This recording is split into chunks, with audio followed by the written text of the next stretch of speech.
Howdy, y'all. Welcome to Ben's Bible Study. Thank you for joining me today as we continue to read through the book of First Chronicles. Before I get started, I wanted to mention the Give Him 15 devotion today is really good. It really focuses in on the fact that the Bible is written it was originally written in Hebrew and in Greek, and especially like in Greek, in both, there are a lot of words for the same that are translated as the same word in English. For instance, love, fear, time. It says to fear the Lord, and it also says, to not be afraid. And and so where is the disconnect? Is the Bible contradicting itself, etc.? And so, of course, it's not. And so we have to look at the original word. What does it say? What is it actually talking about? And so we see that. And so that was the message from the Give Him 15 devotion, looking at a couple of specific words that where multiple Greek words are translated as the same English word, and discussing those and discussing some applications from those. So definitely check that out. The link is in the description below this video. As you can tell, I am not at home, and I'm not in Santa Fe. I'm actually in Chama, but just not Chama, New Mexico. I had a doctor's appointment today, and so I was already up here, and so I wanted to check out the other Chamas. There's a little area that is called Chama. There are no signs. There are some houses. There's what used to be a church, and maybe it still is, but it looked pretty boarded up. I think I drove onto someone's land. Thankfully, they did not shoot me. But yeah, Chama on the map, but not Chama anywhere else. But there's another township. There's evidently a post office here in this Chama, which is about 30 miles, maybe 30, 40 miles south of that other place I was. And I never found the post office, but there are places that say Chama here. It's a pretty place. It's a beautiful sunset. And I don't know exactly when I will be home. It will be sometime tonight. But whenever it is, I figured I would make the video now. And this way, when I'm able to get it uploaded, then I will have it uploaded. And I'm not waiting until, I'm not in a rush to get home in order to, record the video. And then potentially exhausted when I get there. And so this is what I'm doing. So here we are. Yeah. And so it's really pretty up here. I like it here a lot. It reminds me of Chama, New Mexico. The mountains are a little bit closer, maybe. A little bit. And there are a few more. And higher mountains here than in New Mexico. Anyway, it's really pretty. Both places are really pretty. Happy to spend time in both. Anyway, so we have been reading in First Chronicles, and the video I posted for yesterday went through chapter 18, which talks about the victories that God said, multiple times, that God made David victorious over his enemies. And it went through several examples of those. The Philistines, the Moabites, Hadadezer, king of Zobah. We're reminded in this story of David, what he wrote in the Psalms. Some trust in chariots and some trust in horses, but we will remember the name of the Lord our God, because that is where our trust really lies. That's where our trust belongs, is in God, and God will take care of us. And so he captured all of these chariots, 1,000 chariots, and 7,000 charioteers, 20,000 foot soldiers. But then he crippled all the horses, except for enough. He crippled 90% of the horses.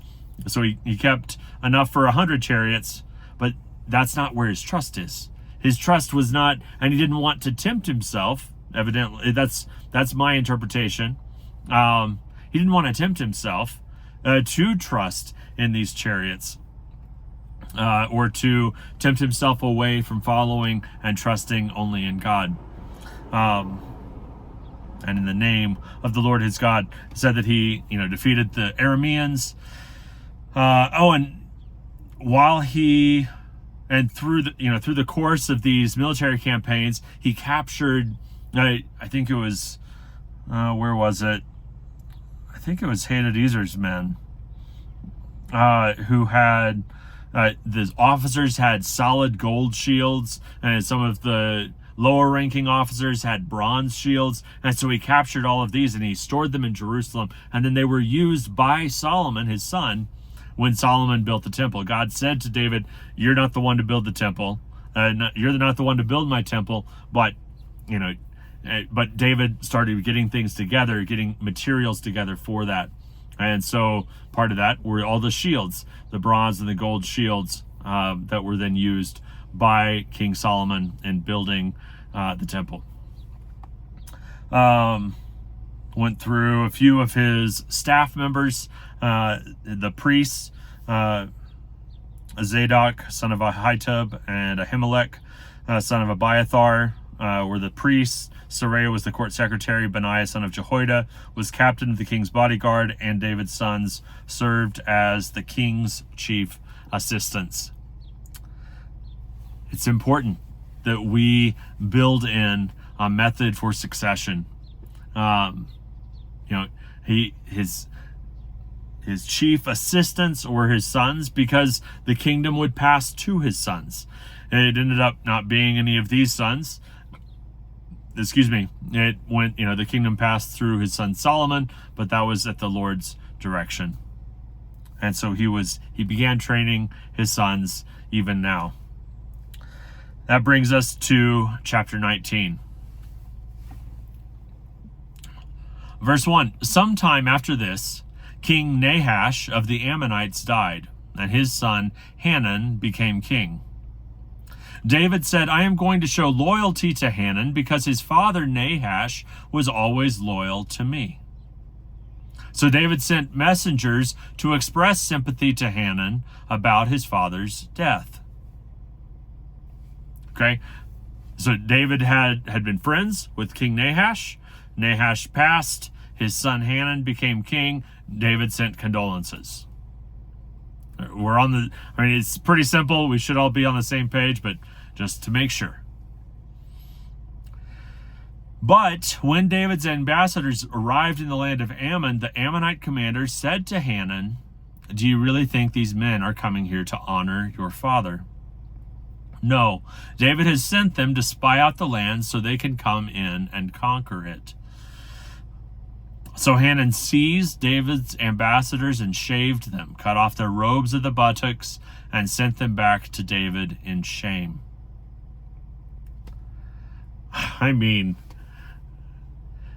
It's really important that we have good advisors, wise advisors in our life.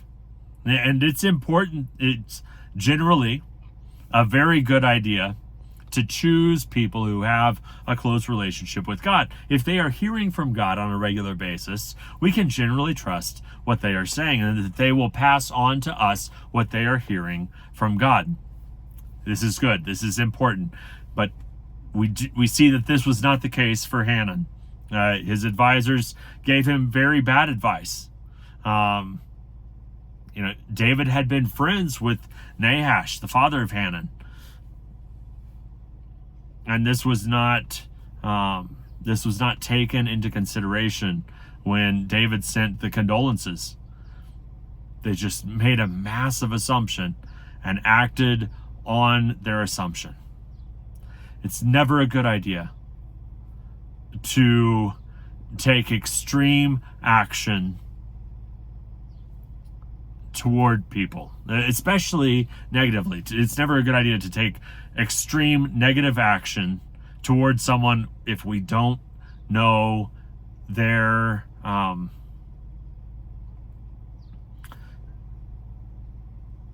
if we don't know their reasons, if we don't know their whys, if we don't know what's going on there. It's better, much better to at least ask and call on God for guidance in those moments than to act very rashly. We'll go on. Verse 5, when David heard what had happened to the men, he sent messengers to tell them, "Stay at Jericho until your beards grow out, and then come back," for they felt deep shame because of their appearance. When the people of Ammon realized how seriously they had angered David, Hanun and the Ammonites sent 75,000 pounds of silver to hire chariots and charioteers from Aram Naharaim, Aram Maacah, and Zobah. They also hired 32,000 chariots and secured the support of the king of Maacah and his army. These forces camped at Medeba, where they were joined by the Ammonite troops that Hanun had recruited from his towns. So their immediate response, and David sent messengers to express condolences. Hanun, in response to his advisors, behaved very rashly and insulted the men and sent them back in a nasty way. And so David was upset, and so now they're hiring lots of people. Sent 75,000 pounds of silver to hire chariots and charioteers from 3 different places, and 32,000 chariots secured the support of the king of Maacah and his army. And they wouldn't have had to deal with any of this if they had just acted, if they had figured out, what's going on here. And if they had not acted so crudely.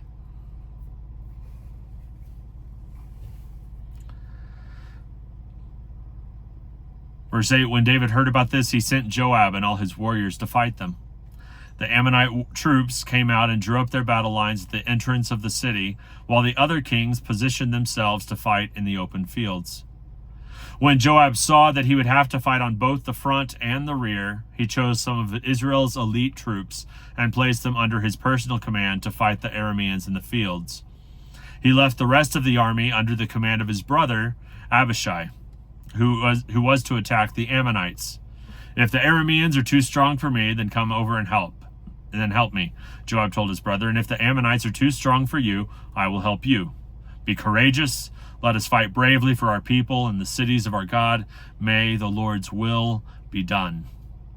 When Joab and his troops attacked, the Arameans began to run away. And when the Ammonites saw the Arameans running, they also ran from Abishai and retreated into the city. Then Joab returned to Jerusalem. The Arameans now realized that they were no match for Israel, so they sent messengers and summoned additional Aramean troops from the other side of the Euphrates River. These troops were under the command of Shobach, the commander of Hadadezer's forces.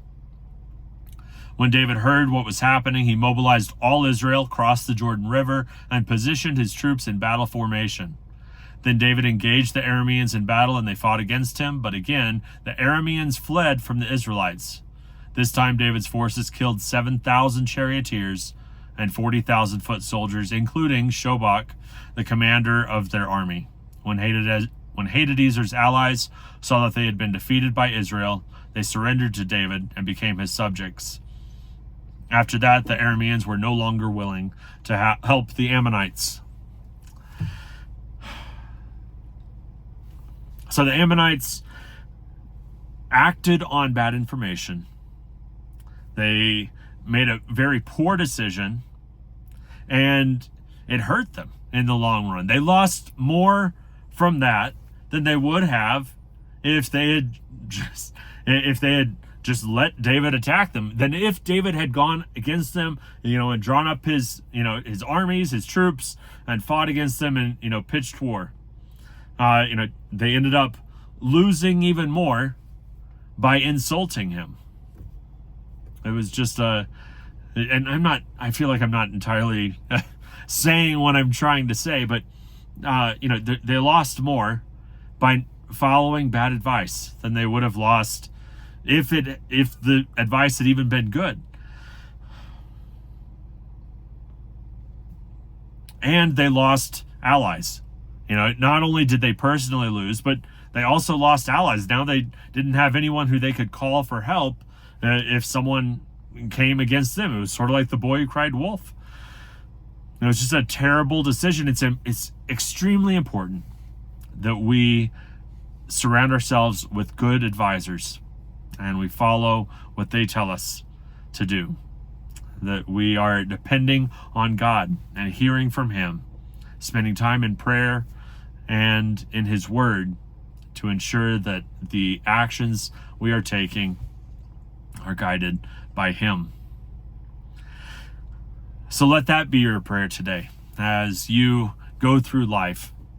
Don't depend on your own understanding. Proverbs 3 verses 5 and 6 tells us that to trust in the Lord with all your heart and to lean not on your own understanding. In all your ways acknowledge Him, acknowledge God, and He will direct your paths. He will make your paths straight. He will show you the right way to go. Acknowledge Him, He will direct you. Trust in Him. Don't trust yourself. Make sure that you are surrounding yourselves with good advisors, those who are also walking in relationship with God, who are not leaning on their own understanding, but are acknowledging God in all of their ways. I cannot stress this enough. If you don't have a relationship with Jesus, today is your opportunity to start your relationship with Him. The Bible says in Romans chapter 10, verses 9 and 10, that if you confess with your mouth Jesus is Lord and believe in your heart God raised Jesus from the dead, you will be saved. It's with your heart that you believe and are justified, and it's with your mouth that you confess Jesus is your Lord, and you are saved. And everyone who calls on the name of the Lord will be saved. That's the invitation. I hope that you will choose to follow Him today. If you do, I'd love to hear about it. You can leave a comment here on YouTube, or you can shoot me a message on Facebook, Instagram, or via email. My contact information is in the description below this video.